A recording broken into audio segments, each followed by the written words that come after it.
नमस्कार. आपल्या सगळ्यांचे महाराष्ट्र सोशल न्यूज चॅनलमध्ये हार्दिक स्वागत. चला वळूया तर एका नवीन बातमीकडे. आजची बातमी 24 फेब्रुवारी 2026 रोजी सायंकाळी 7 ते रात्री 11 वाजेपर्यंत धुळे जिल्ह्यात पोलिसांनी अचानक विशेष मोहीम राबवली.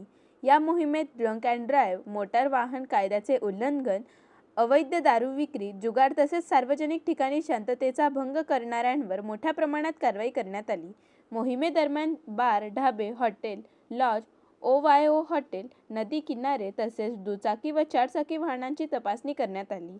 अवैध गावठी दारू जप्त करून गुन्हे दाखल करण्यात आले असून संशयित हिस्ट्रीशीटर व वॉरंटधारकांवरही कारवाई करण्यात आली. जिल्ह्यातील कायदा सुव्यवस्था अबाधित ठेवण्यासाठी पुढील काळातही अशाच प्रकारच्या अचानक विशेष मोहिमा राबविण्यात येणार असल्याचे पोलिसांनी स्पष्ट केले आहे.